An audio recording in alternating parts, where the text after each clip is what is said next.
Olá, meus amigos, minhas amigas, sou o professor Luiz Antônio de Carvalho e com muito prazer, muita satisfação, vamos continuar esse grande curso, esse maravilhoso curso da Administração Financeira e Orçamentária.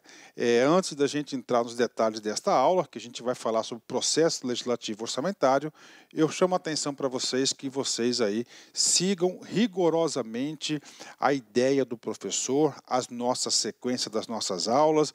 Às vezes o aluno, esse assunto aqui não tem muito a ver. Gente, tem sim a ver. Todas as aulas são importantes. Esse aqui é uma sequência que o professor desenvolveu aí há quase 20 anos que eu ministro esse assunto aí no Brasil todo e é uma sequência de sucesso. E detalhe, cada aula é uma aula que a gente reforça os conceitos anteriores, a gente trabalha novos conceitos, ou seja, uma aula vai complementando, solidificando e fixando outros assuntos. Bacana? Agora a gente vem aqui do processo legislativo orçamentário. Nós sabemos que o processo legislativo orçamentário, nós sabemos que as leis orçamentárias são leis especiais, são leis importantíssimas que nós temos aí no país, fundamentais para o desenvolvimento e a operação da nação brasileira. Então, o legislador sabiamente criou um processo legislativo orçamentário, ou seja, específico, né? Professor, esse processo legislativo orçamentário, claro, está consagrado na Constituição Federal, no artigo 166, né? Professor, qual que vai ser a estratégia da aula, né? Este assunto, esta aula, nós vamos dividir esse assunto nós vamos dividir em duas aulas, né? A primeira aula, a gente vai trabalhar o caput do artigo 166, que ele introduz o processo legislativo orçamentário, o caput, e os parágrafos de 1º a 8º da Constituição Federal. Então essa aqui é a primeira parte da aula a gente vai tratar desses trâmites gerais. É a segunda parte, professor. A segunda parte, nós vamos trabalhar os parágrafos 9º a o 18 do artigo 166. Professor, por que se separou? Porque em 2015, através da emenda constitucional número 86, e essa emenda constitucional trouxe uma inovação muito importante, trazendo para o orçamento, para a legislação brasileira, o orçamento impositivo das emendas parlamentares, ou seja, para não misturar o assunto, a gente vai trabalhar a emenda 86, que é o orçamento impositivo das emendas parlamentares, em uma aula específica, tá certo? Com isso, você vai ter aí o artigo 166 da Constituição Federal pago, explicado para a galera, né? Tá certo? Gente, só seguindo aqui um pouco da sequência e para vocês entenderem a estratégia do professor. Nós já estudamos 3 aulas, PPA, LDO e LOA. 3 aulas, né? Essas 3 aulas, tá, nós estamos amparados no artigo 165 da Constituição do título de orçamentos. Então nós temos lá o artigo 165, PPA, LDO e LOA, pago, ministrado essas aulas aí. Agora, o que diz o Constituinte? O artigo 166. Gente, essas leis são importantes. Todos os anos nós temos que editar estas leis, em especial a LDO e em especial a LOA. Então, nós temos que tratar a tramitação dessas leis de forma especial, de forma específica, de forma que venha acelerar a análise, apreciação, votação e sanção dessas leis. Então, claro, sabiamente, para dar ritmo, para acelerar, o Constituinte sabiamente dispôs sobre esses dispositivos que a gente vai explicar para vocês agora, tá certo? Então, artigo 166, tá? Vamos dividir. Primeiramente, né? Já passei para vocês em aulas anteriores, a gente falou que tudo isso são leis, né? Leis de iniciativa do Poder Executivo.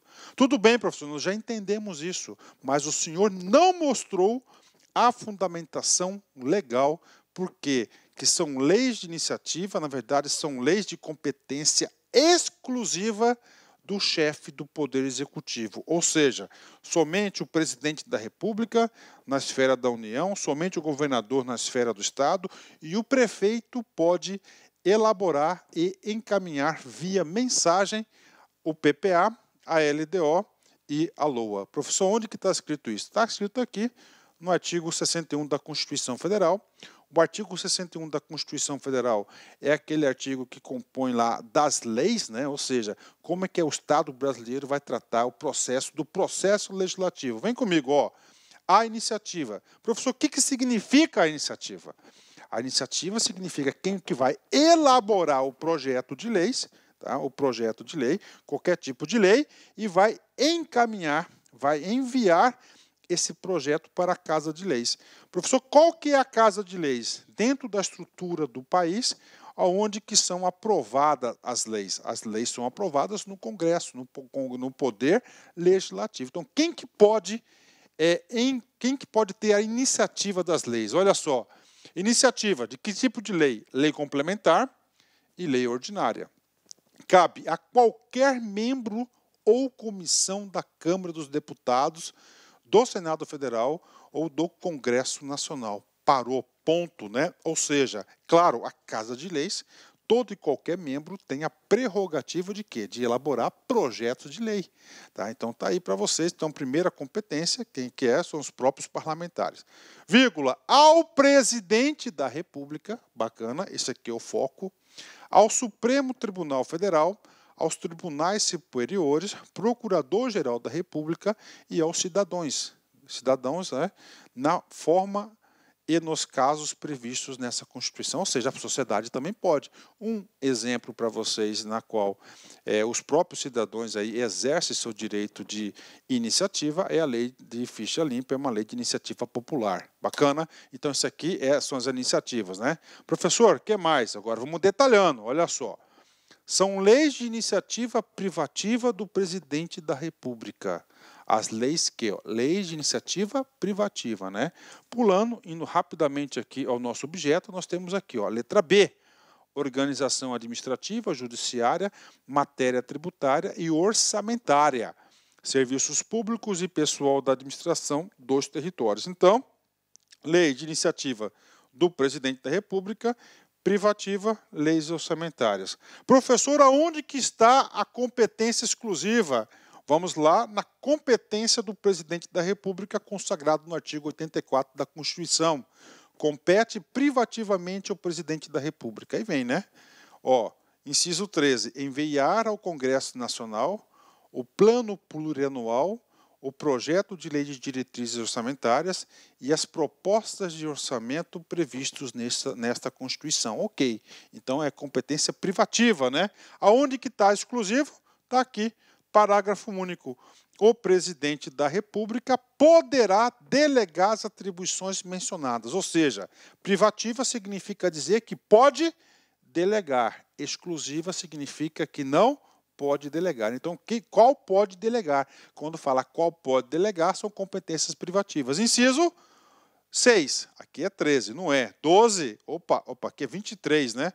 12 não é e o 25 não é. Ou seja, é uma competência exclusiva do chefe do Poder Executivo, o envio das leis orçamentárias. Isso é muito importante e isso é cobrado em prova de concurso. Tá? Não pode delegar. Isso faz parte da repartição dos poderes. Né?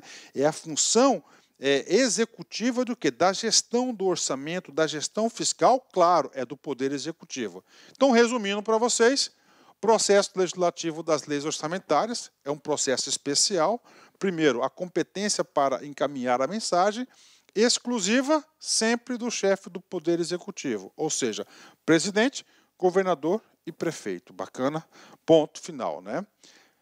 Professor, e o vice? Cara, o vice, no exercício, eu tenho um vice-presidente, se o presidente está em viagem, missão oficial, esse vice-presidente ele responde pelo cargo de presidente. Então, nesse caso, ele pode, tá?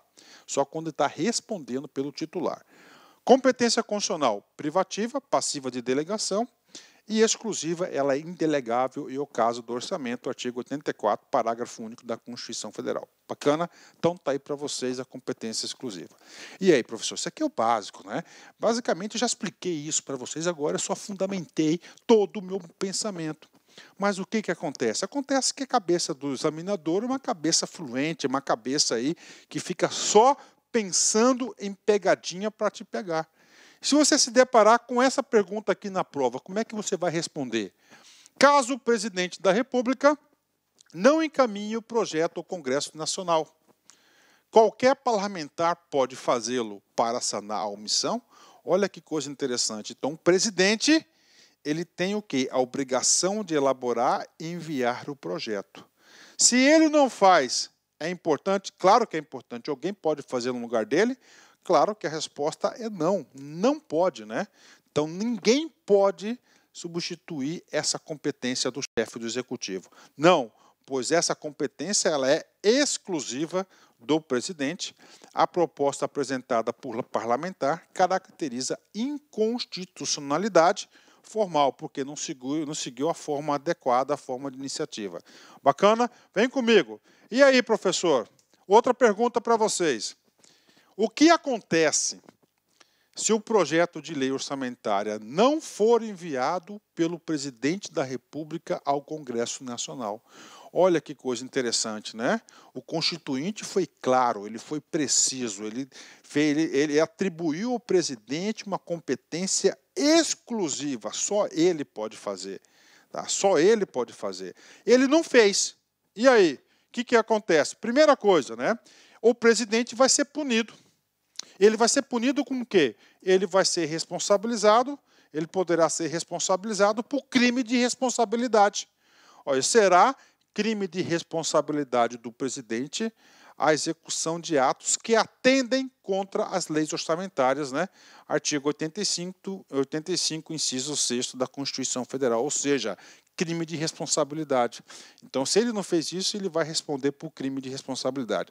Só para a título aí de exemplificação, é muito importante esse título aí, esse crime de responsabilidade. Por exemplo, recentemente, nós tivemos o impeachment de uma presidente da República, Dilma Rousseff.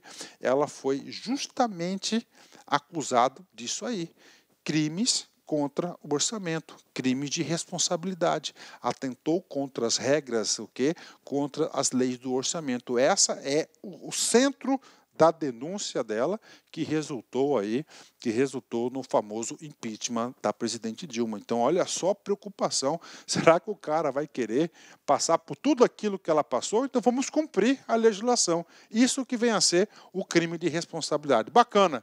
Professor, ok. E como é que fica em relação ao orçamento?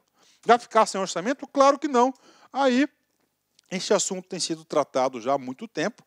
Lá pela Lei 4.320, no seu artigo 32, ele regulamenta essa situação. O que acontece?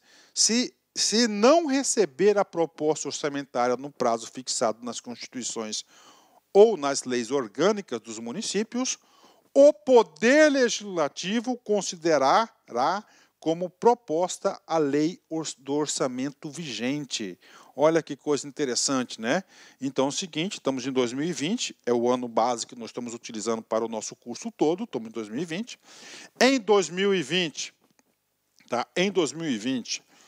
o presidente não encaminhou ao Congresso a lei do orçamento. Essa lei do orçamento é para o ano de 2021. Ok, passou o prazo, não encaminhou. E agora, professor? Agora é simples. O Congresso Nacional vai considerar o quê? O orçamento vigente, como foi a mensagem de envio do orçamento 2021. Pronto, bingo, resolveu o problema. Fechou? 10, né? Professor, lei, sim. Orçamento é uma lei? Claro que ela é uma lei. Só que ela é uma lei em sentido formal. Nisso, nós temos algumas classificações de leis. Não é o meu objetivo aqui estar explicando isso, até porque eu não sou competente para isso, mas o básico eu sei. Então, o que significa uma lei no sentido material? É de conteúdo, que vai criar regras abstratas para todo mundo, né? É aquela norma que tem como abstração e é genérica, não tendo destinatário certo, por exemplo, as leis penais. Vamos lá no artigo 121 do Código Penal, né, que é o crime contra a pessoa, matar alguém. Ou seja, matar alguém, pena de X, detenção de X anos a X anos. Ok. É o quê? Ele é uma pena, é uma lei, claro que é uma lei, em sentido material, é uma abstração, ela é genérica, caso o sujeito cometa aquele crime, ele vai ter as penalidades previstas aí no Código Penal. E a lei do orçamento é uma lei material? Não, ela é uma lei de sentido formal, ou seja, é uma forma, né? Ou seja, o orçamento, ele é um ato administrativo, ele é uma peça de planejamento operacional revestido de forma de lei. Então, é uma lei no sentido formal. São aquelas que são formalmente aprovadas pelo Legislativo, possuem somente a forma de lei. O orçamento público é considerado um ato administrativo revestido de lei formal, ou seja, leis de efeitos concretos. Então, se cair na prova para vocês, falando que qualquer uma das leis orçamentárias são leis no sentido material, você vai marcar errado. Atenção, isso já caiu. E isso é cobrado, os professores pouco abordam esses assuntos, ok? Vamos lá, tá pago esse assunto para vocês. Então, as leis orçamentárias, PPA, LDO, LOA e os créditos adicionais são leis consideradas do sentido formal, tá? Elas têm apenas uma forma de lei, mas o conteúdo não é o conteúdo abstrato e nem genérico. Bacana? Pago o assunto, né? Tudo isso é um processo de introdução que eu trouxe para vocês, é uma introdução para a gente entrar especificamente no artigo 66. Então, o artigo 66 da Constituição tem um trabalho, tem uma finalidade muito precisa. Qual que é o trabalho dele? Vai definir o quê? O processo legislativo orçamentário, ele é um processo especial. Por que ele é especial? Porque, por exemplo, você pega a lei do orçamento, que é a lei mais importante, na minha opinião, de pontos de vista políticos do Congresso Nacional, todo ano tem que ter um orçamento. Se você atrasar a edição dessa lei, você vai, consequentemente, prejudicar milhões de pessoas no Brasil todo, sem um orçamento, né? Então, vem aqui comigo, artigo 66 da Constituição, ele trata desse processo legislativo orçamentário, as questões de concurso. Esse assunto aqui é um assunto que, se você for analisar as últimas grandes provas aí, as últimas provas dos últimos grandes concursos, todos eles cobraram uma questão desse assunto aqui. Vem comigo. Os projetos de lei relativos ao PPA, vamos anotar aqui, ó, PPA, ou seja, qual que é a abrangência dos efeitos do artigo 66? PPA, diretrizes orçamentárias, olha aí, ao orçamento anual, LOA, né? E aos créditos adicionais. Olha aí. Professor, assunto novo, créditos adicionais. Sim, é um assunto que está no nosso roteiro. Com certeza a gente vai fazer uma grande aula sobre créditos adicionais também, né? Ok, o que tem essas leis aqui, ó? Serão apreciadas pelas duas casas do Congresso Nacional na forma de regimento comum. Professor, o que significa isso, regimento comum? Significa dizer que todas essas leis serão aprovadas em sessão conjunta do Congresso, da Câmara dos Deputados, juntamente com o Senado Federal. Para que isso? Para acelerar o processo, para dar conta dos prazos. Como é que é um processo normal de uma lei? Tá? Um processo normal. Vamos supor que a lei iniciou pelo Congresso, pela Câmara, né? Então passa pela Câmara, né? A aprovação da Câmara, depois de todas as discussões da Câmara, é aprovado o texto da Câmara na Câmara, segue para onde? Segue para o Senado Federal. No Senado Federal, é outro processo legislativo, é outra apreciação. Se aprovada a lei, pronto, está aí, ela está valendo. Aí vai para a sanção do presidente. Então, esse é o trâmite. Então, ele colocou sessão conjunta. Na sessão conjunta, que ali já resolve tudo. Não tem que ir para uma casa, depois para outra casa, uma casa revisar o trabalho da outra. Tá? Então, tem que iniciar o projeto numa... Então, é um regimento comum. Isso aqui, termos práticos. Claro, você ganha meses, né? Meses e meses na discussão. Então, está aí para vocês. Primeiro ponto do processo legislativo, já expliquei que são 4 tipos de leis que vão passar por esse processo: PPA, LDO, LOA e créditos adicionais, né? O que mais, professor? Vamos lá. Dentro desses assuntos de leis orçamentárias, o Constituinte, sabiamente, veio instituir uma comissão, né? Uma comissão mista, caberá uma comissão mista permanente. que significa permanente? Ela vai estar sempre constante, né? Sempre uma comissão mista permanente de senadores e deputados. Professor, qual que é o nome dessa comissão? O nome dessa comissão, vamos chamar ela de CMO, né? Comissão Mista do Orçamento. Claro, se a apreciação é conjunta em regimento comum, nós teremos o quê? Deputados, senadores e deputados. Então, nós teremos aqui um quantitativo de senadores, no caso 10 aqui, e um quantitativo de 30 deputados que pertencerão o quê? Essa comissão permanente, mista porque ela é composta de senadores e ela é composta por deputados. Professor, se fosse somente de senadores, comissão de senadores, só de deputados, comissão de deputados. Mista porque tem senadores e deputados, né? Permanente, que vai analisar o quê? O orçamento. Está aí para vocês, né? Muito importante essa comissão. Professor, quais serão as atribuições dessa comissão mista, né? Lembre-se, muito importante essa comissão. Na estrutura de poder do Congresso Nacional, quem é o presidente dessa comissão não é um deputado, não é um senador comum, tá certo? É o deputado, né? Professor, a Constituição trouxe 2 incisos, 2 competências bem exclusivas. Primeiro, né? Examinar e emitir parecer sobre os projetos de PPA, LDO, LOA e créditos adicionais. Então é o seguinte, examinar, o presidente da República vai encaminhar o projeto, ele vai enviar uma mensagem encaminhando, por exemplo, a LOA. Bacana. Esse projeto vai aonde? Vai para a comissão permanente, da comissão mista permanente de senadores e deputados, a CMO. Então, ela vai examinar esse projeto e vai emitir um parecer. Tá? Ele vai emitir um parecer.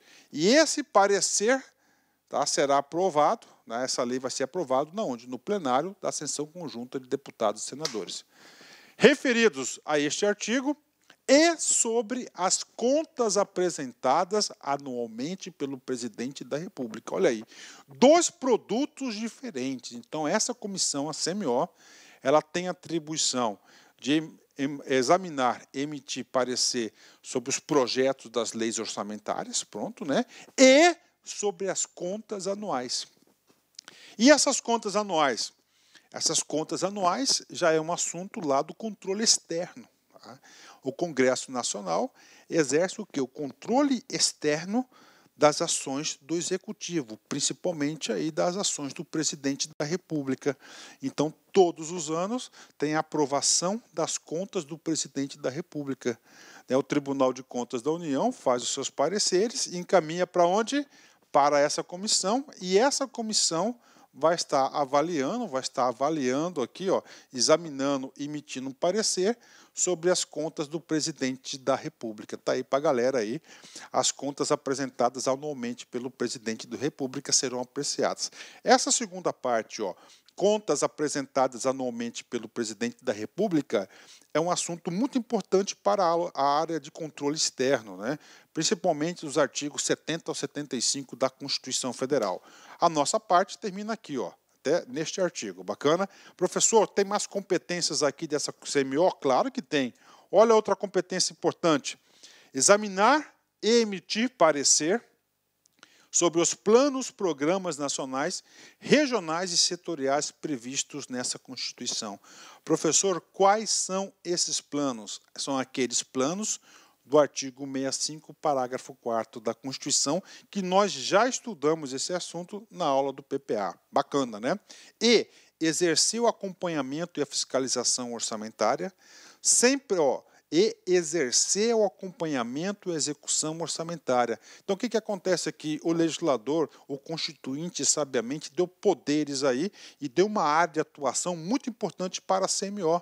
Então, o trabalho da CMO não é apenas para aprovar as leis orçamentárias. O trabalho da CMO, por isso que o nome diz permanente, ela vai o quê? No decorrer da execução do plano, olha só, ela acompanha e fiscaliza a execução orçamentária. Muito importante esse dispositivo aqui.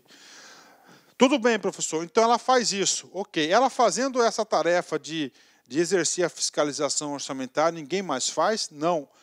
Sabiamente, o Constituinte colocou sem prejuízo da atuação das demais comissões do Congresso Nacional e de outras casas criadas de acordo com o artigo 58, são as comissões parlamentares. Bacana? Então, esse parágrafo 1º do artigo 65 trata do quê? Da CMO, que é essa comissão aí de deputados e senadores. Professor, e aí? Claro, estudo com qualidade, estudo com detalhamento, estudo aí para realmente você ficar competitivo. O professor foi lá no Congresso Nacional, especificamente na página do Senado, né? Lá, Comissão Mista de Planos e Orçamentos Públicos e Fiscalização, a famosa CMO. Essa comissão, tá, mista permanente, segue aí a resolução, tá, 01/2006 do Congresso Nacional. Então, quem quiser aprofundar no regimento interno dessa comissão, por favor, dá uma lida aí na resolução 01/2006 do Congresso Nacional.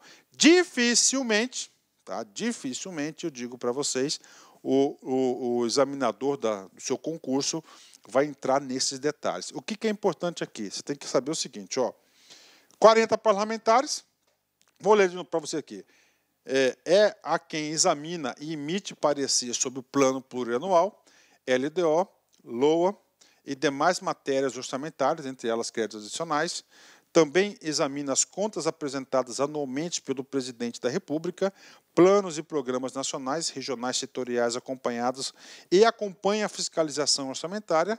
É composta por 40 parlamentares, isso pode ser cobrado, sendo 30 deputados e 10 senadores. Por que essa disparidade? Claro, senadores só tem 81 e deputados, 500 e tantos deputados. Então tem que seguir essa paridade. 30 deputados e 10 senadores, com igual número de suplentes, é dirigida por um presidente e 3 vice-presidentes escolhidos de acordo com a proporcionalidade partidária na segunda quinzena de fevereiro. Tá? Por que na segunda quinzena de fevereiro? Né? Caso que comece os anos o período legislativo. Né? As funções de direção da CMO, o relator geral da LOA, olha aí, vai eleger o relator geral da LOA, o relator da LDO, são exercidas alternadamente por senadores e deputados. No âmbito da CMO, funcionam subcomissões temáticas permanentes que têm a incumbência de examinar relatórios setoriais sobre orçamento, prioridades e metas da LDO. Então tá aí para a galera o parágrafo 1º do artigo 66 pago para vocês. Nós falamos sobre quem? Nós falamos aqui sobre a CMO. Parágrafo 2º, tá? Importante o parágrafo 2º, né? Então nós temos o quê? A função legislativa de que editar leis. E essa função legislativa desse poder magnífico é de deputados e senadores, segundo a Constituição Federal, na esfera federal, né, da União, tá lá, né? Essa função, tá? Essa função do parlamentar, então é o quê? Primeiro, nós falamos da iniciativa. O que é da iniciativa, né? Iniciativa é quem vai encaminhar. A gente já viu que é competência exclusiva do presidente da República e ninguém pode adentrar nessa competência. Ponto final. Ninguém. Professor, mas está lá o projeto. Eu sou um deputado, eu sou um senador. Eu não concordo com o dispositivo, professor. Eu quero destinar recurso para a reforma da Escola Pública Arthur Bernardes, lá em Rosário Oeste, por exemplo, no Mato Grosso. Pode. Então você tem que fazer o quê? Você vai ter que alterar o projeto que foi encaminhado. Como é que deputado e senador altera o projeto? Através das emendas, né? Através das emendas. Então, vem comigo. Então, o parágrafo 2º vai tratar das emendas de parlamentares. Vem comigo aqui. As emendas serão apresentadas na comissão mista, que sobre elas emitirá parecer e apreciadas na forma regimental pelo plenário das 2 casas do Congresso Nacional. Ou seja, todos os deputados e senadores, tá, eles não fazendo parte da comissão ou fazendo parte da comissão, qualquer um deles tem a prerrogativa de emendar o projeto. Só que ele não vai emendar o projeto quando estiver lá na discussão e aprovação no plenário, na sessão conjunta. O texto é claro no parágrafo 2º. Essa capacidade de emendar o projeto é apenas e exclusivamente no âmbito da CMO, lá na comissão mista, né? Então, os deputados e senadores podem propor emendas, né? Sempre na CMO e a CMO vai emitir o parecer aí e apreciar essas emendas aí no âmbito do seu regimento interno. Bacana? Então está pago esse assunto costuma ser cobrado. Então, emendas, quem que pode fazer? Deputados e senadores. Eu já vi muito ser cobrado falando o seguinte: o presidente da República vai emendar o projeto. Matou, está errado. Por quê? Porque esse dispositivo aqui de emenda é exclusivo para membros do Poder Legislativo. Falando nisso, essa parte de emendas, né? Na segunda parte da aula, na outra aula que a gente vai gravar para vocês, nós vamos falar das emendas impositivas dos parlamentares. A gente vai falar tudo sobre isso na outra aula. Bacana? Tá aí. Pronto. Professor, qual que é o efeito disso, cara? Grande, né? Cara, lá são 500 e tantos deputados, 81 senadores. Tá livre, sim. Então, se você deixar pela vontade política do deputado, cara, o orçamento vai sair todo costurado. Então, sabiamente, o Constituinte fez no parágrafo 3º uma série de restrições do poder de emendar dos parlamentares. Então, ele trouxe o quê? Restrições de emendas de parlamentares. Ou seja, olha, você pode emendar, tudo bem, só que você vai ter que respeitar esses critérios do parágrafo 3º do artigo 66. Por que isso? É simples, né? Para manter o quê? A equidade, né? Para manter aí o orçamento, aí, para atender. Tem algumas despesas, por exemplo, pagamento de pessoal, pagamento de dívida. Você não pode tirar dinheiro de pagamento de pessoal, dívida, para atender emenda de deputado. Tá? Não pode, claro. Então, ele está colocando o quê? Algumas restrições importantes e necessárias para a vida, para a execução orçamentária. Essas que a gente vai falar para vocês. E aí, professor, esse cara cai, meu. Esse cara despenca na prova. Então, preste atenção aqui. As emendas ao projeto de lei de orçamento anual ou aos projetos que modifiquem somente podem ser aprovados caso. Olha só. Então, o parágrafo 3º, ele vai tratar de emendas à LOA. Atenção, ó. A emendas ao projeto de lei, ó, PLOA, projeto de lei do orçamento anual. Eu já estou escrevendo isso porque eu já vi provas de concurso, o cara coloca LDO, o cara coloca PPA, não. Então, essas emendas ao PLOA, tá certo? Ou projetos que modifiquem, somente podem ser aprovados, né? E agora, professor, 3 restrições a esse projeto de lei. Primeira restrição, que faz sentido, que tem que ter a compatibilidade. Então, os parlamentares, para fazer qualquer tipo de emenda, tem que ser compatível, claro, com o nosso plano plurianual e com a LDO, PPA e a LDO. Bacana, né? Segundo, né? Vem comigo aqui, tá?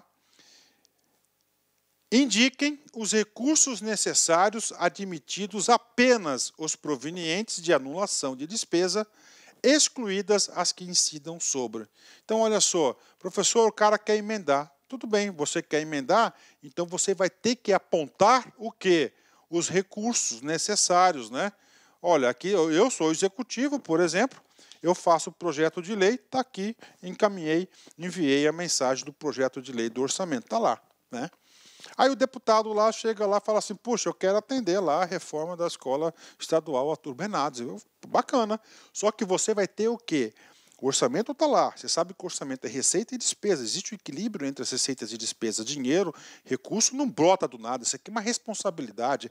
Olha, então você vai ter que apontar os recursos necessários para cobrir essa emenda. Agora que vem aqui, tá certo, as grandes restrições. Então, você vai ter que viabilizar, apontar o recurso. Admitidos apenas, olha essa palavra aqui, ó, apenas, os provenientes de anulação de despesas. Ou seja, dentro da peça encaminhada pelo presidente da República, você vai ter que escolher uma despesa ali, cancelar, anular e remanejar esse recurso para atender lá a reforma da sua escola Arthur Bernardes aí, lá de Rosário Oeste. Bacana, muito importante, né? Excluídas as que incidam sobre, ou seja, você pode anular, só que você não pode anular 3 casos concretos aqui que representam aí mais de 95% do orçamento. Então você não pode cancelar a despesa, dotações de pessoal e seus encargos, dinheiro de pessoal é dinheiro santo, então não pode qualquer tipo de emenda nesse sentido do item 2, cancelar o pagamento de pessoal para você fazer a reforma da sua escola, da sua base, não pode. 2, né? Você não pode anular nenhuma despesa referente para o atendimento do serviço da dívida pública, nenhum, né?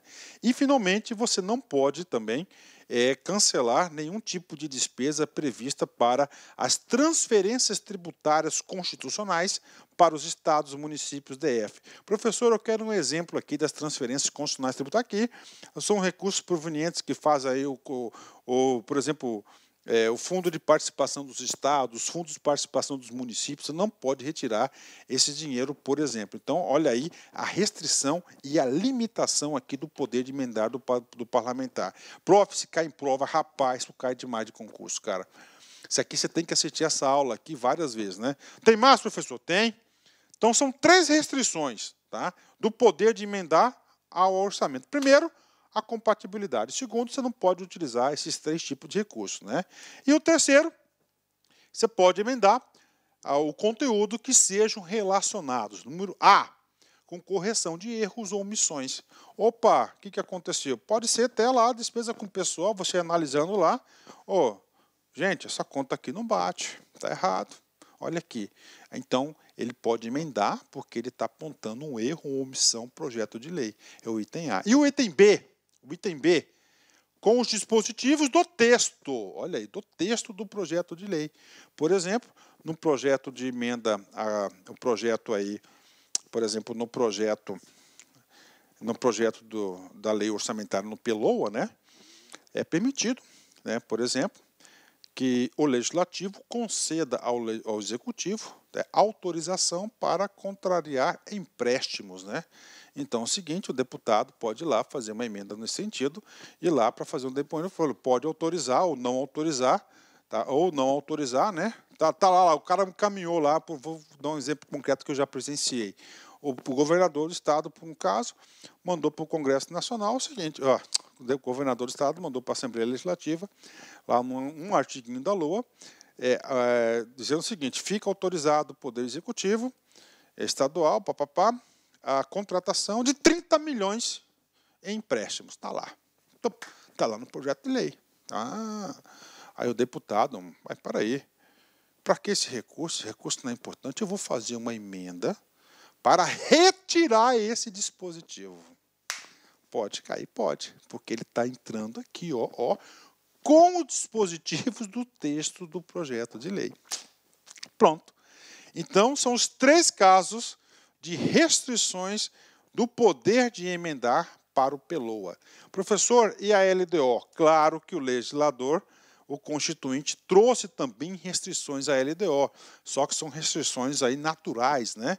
As emendas ao projeto de lei de diretrizes orçamentárias não poderão ser aprovados quando incompatíveis com o plano plurianual. É claro, a gente tem um plano plurianual, ele quer seguir o quê? A coerência dos 3 planos, né? Pronto. E agora, treino, exercício, isso cai, isso não cai, isso despenca. Todos os grandes concursos cobraram esse assunto aí nos últimos tempos. Então, vem comigo. Primeira, TRT 15, FCC 2018, olha só, cargo de técnico. Um projeto de lei orçamentária teve tramitação pelo Poder Legislativo, ocasião em que foram apresentadas 3 emendas parlamentares, ou seja, o conteúdo da questão está cobrando o artigo 66 da Constituição, parágrafo 3º, né? Vamos lá. A primeira, indicou recursos provenientes à anulação de despesa destinada a serviço de dívida. Ou seja, não pode, está falso, né? Por que está falso? Porque está contrariando o artigo 66 da Constituição, parágrafo 3º, inciso 2, né? A linha A. Então não pode isso, tá proibido isso, né?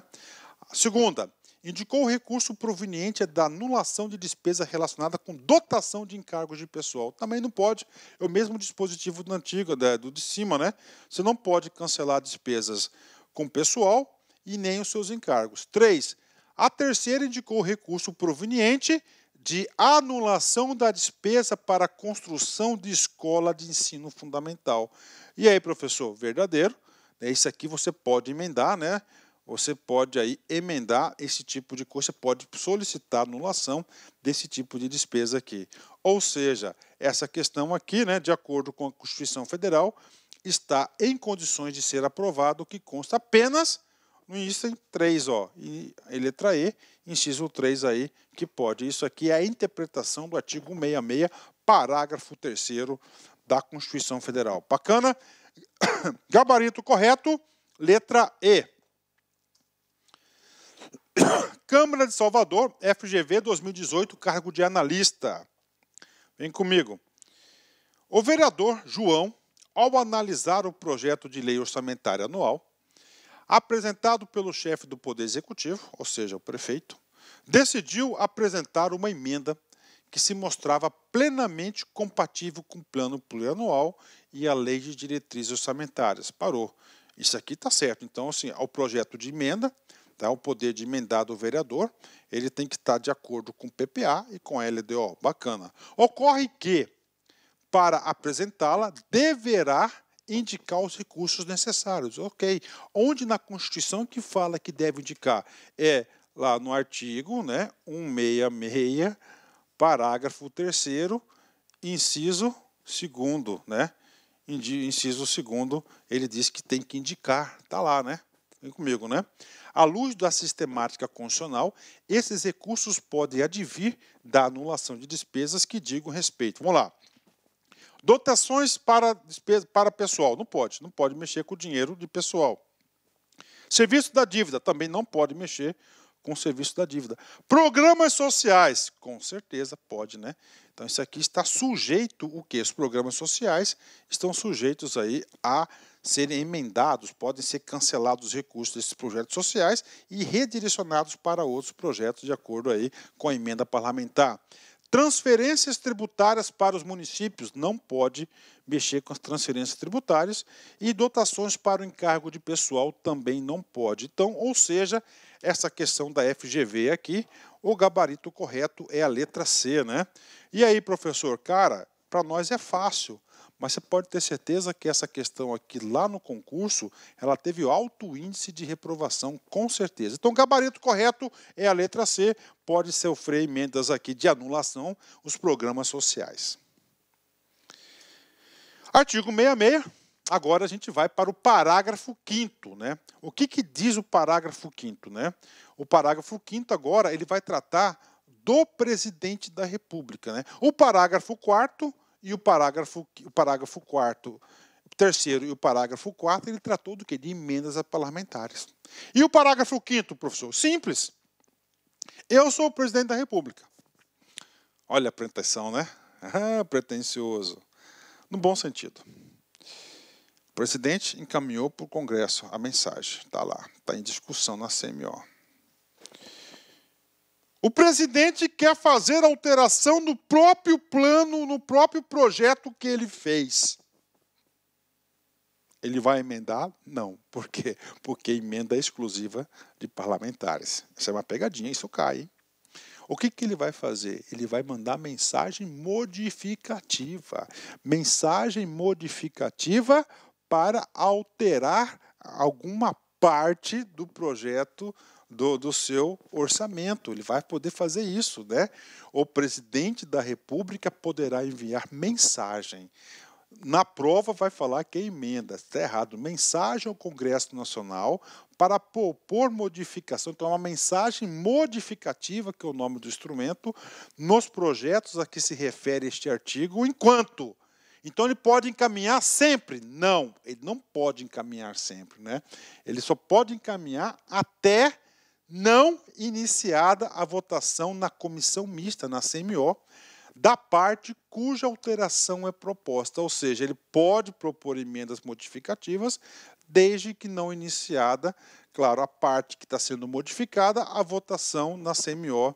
Essa é o dispositivo. Isso cai em concurso? Isso cai em concurso, e cai bastante. Ou seja, um resuminho para a galera aqui. Então, o presidente poderá propor alterações. Qual que é o nome da alteração? Mensagens modificativas. Aonde? Ao projeto. Na onde? No plenário? Não, depois que foi plenário, acabou. Tá? Para que isso? Está colocando limite, cara. Está colocando limite, porque o processo legislativo tem que ser rápido, ele é anual, ele tem prazos certos. Né? A CMO, desde que não iniciadas, a votação cuja alteração ela é proposta. Pronto, pago esse assunto aqui. Vem comigo. TCE, Paraíba, CESP 2018, cargo, na verdade aqui é cargo de analista. Ao presidente da República é vedado, ou seja, é proibido, o envio de mensagem modificativa dos projetos relativos às leis orçamentárias subsequentes ao parecer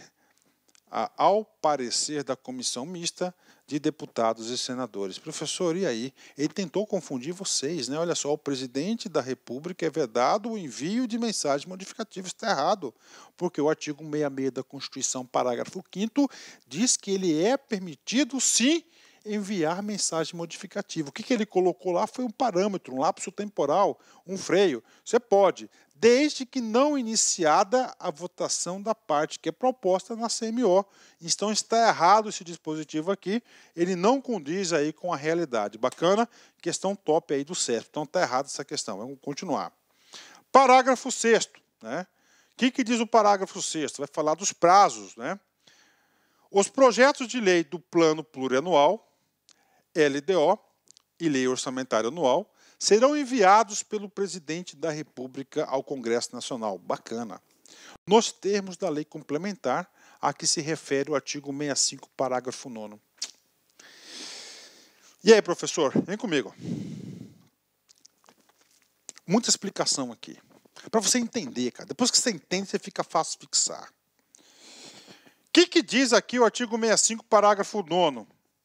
Esse artigo aqui diz que cabe a lei complementar, não é isso? Ó, 3 coisas, inciso 1, inciso 2 e inciso 3, criado aí pela emenda 86 de 2015, né? Tá aí. Aí eu pergunto, professor, essa lei complementar foi editada ou não foi editada? Não foi editada, e aí, professor? Vamos agora aqui no comando aqui. Primeiro, o PPA e a LDO são criações da onde? Da Constituição Federal de 88. E a Constituição Federal de 88, ela foi promulgada no dia 3 de outubro de 1988. Ou seja, já está valendo. Para o próximo exercício, 89, para o exercício de 89, já vamos ter que fazer as leis orçamentárias. E aí, professor? E aí, professor? Aí eu vou falar para vocês, sabiamente, o cara que reescreveu esse texto na Constituição Federal, né, o constituinte, o cara já deveria saber como é que funcionam as coisas dentro do Congresso Nacional. Só para você ter uma ideia, né, em 1988 houve a previsão da edição de uma lei complementar. Até hoje essa lei não foi editada. Até hoje essa lei não foi editada e não tem nem previsão da edição dessa lei. E aí, professor? Aí o que ele fez? Para não ficar um vácuo desse, tá? Para não ficar um vácuo, para daqui esse parágrafo. Qual que é o trabalho do parágrafo 6º? O parágrafo 6º aqui é estabelecer prazos, né? E claro, prazos aí bem consistentes. Por quê? Porque todo ano tem a lei do orçamento, então não pode ficar solto. Então, o Constituinte, sabiamente, utilizou lá no ato das disposições constitucionais transitórias, né, um dispositivo falando dos prazos. Lá no artigo 35, parágrafo 2º do ato das disposições constitucionais transitórias da Constituição Federal, trouxe os prazos para o envio, recebimento e devolução das leis orçamentárias. Parabéns, né? Professor, a gente já estudou esse artigo 35, sim. Nós já estudamos o artigo 35. O artigo 35, parágrafo 1º, é aquele que trouxe o quê? O critério para o efeito regionalizado. Lembra? Lá do PPA, está pago esse assunto também, já foi explicado para vocês. Agora a gente vai estudar o parágrafo 2º do artigo 35, do ato das disposições constitucionais transitórias. Professor, eu não estou entendendo ainda esse lance de lei complementar. Significa dizer o seguinte, o dia que o Poder Legislativo editar essa lei complementar, e o presidente da República sancionar, pronto, esse artigo 35 ele perde aí a sua eficácia, porque ele é transitória. Ato das disposições transitórias constitucionais. Bacana, 10, né? E quais são esses prazos? Vem comigo. Lei orçamentária anual. O chefe do executivo tem que encaminhar até o dia 31 de agosto para o Congresso Nacional. E o Congresso Nacional tem que devolver a LOA até o dia 22 de dezembro do mesmo ano para a sanção. Por que tem que ser dia 22 de dezembro? Tem que ser antes do dia 31. Porque no dia 1º de janeiro do outro exercício, essa lei já vai entrar em vigor, que a lei do dia 1º, ele vai coincidir com o ano do exercício civil, né? 1º de janeiro a 31 de dezembro de cada ano. A LDO, professor, deve ser elaborada pelo Poder Executivo, pelo presidente, né? E encaminhada até o dia 15 de abril e devolvida até o dia 17 de julho, né? E o PPA deve ser elaborado até o dia 31 de agosto e devolvida até o dia 22 de dezembro. Professor, esse assunto cai, esse assunto despenca. Esse assunto despenca. Não tem como você ficar competitivo nessa disciplina se você não tem esses assuntos na cabeça. Bacana? Essa é a dica para quem quer seu bem. Professor, mas está escrito assim na lei? Não. Olha só, aqui, ó, assim que está previsto na Constituição, ó, até a entrada em vigor da lei complementar a que se refere o artigo 165, parágrafo 9º, inciso 1º e inciso 2º, serão obedecidas as seguintes normas. O plano plurianual para vigência até o final do primeiro exercício financeiro do mandato presidencial subsequente será encaminhado até 4 meses antes, 4 meses antes do encerramento do primeiro exercício financeiro. 4 meses antes, tá, do encerramento do primeiro exercício financeiro. Isso aqui, 4 meses antes, 4 meses, né? Até, será encaminhado até 4 meses antes. 4 meses antes significa dia 31/8. Está aí. E devolvido para a sanção, ou seja, devolvido para o presidente até o encaminhamento da sessão legislativa, né? Até a sanção, ou seja, e será devolvido até o dia 22/12. Está aí. Vamos ler de novo. O projeto do plano plurianual para vigência até o final do primeiro exercício financeiro do mandato presidencial subsequente, aí, será encaminhado até 4 meses antes do encerramento do primeiro exercício financeiro e devolvido para a sanção até o encaminhamento da sessão legislativa. E agora, professor? Agora merece explicação aqui para vocês aqui, muita atenção, tá? Se você está cansado, dá uma paradinha aí, porque isso aqui é muito importante, tá? Vem comigo, tá? Vamos fazer uma linha do tempo aqui para você entender o PPA. Tá? Então, PPA, 4 anos de vigor, a gente já sabe disso, vigência, né?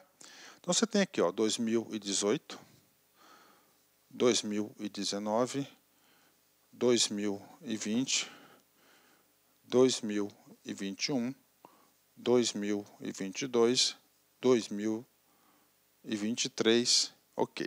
Aí nós temos aqui, 2017, 2016. Em 2018, nós temos o quê? Nós temos eleição. Eleição para quem?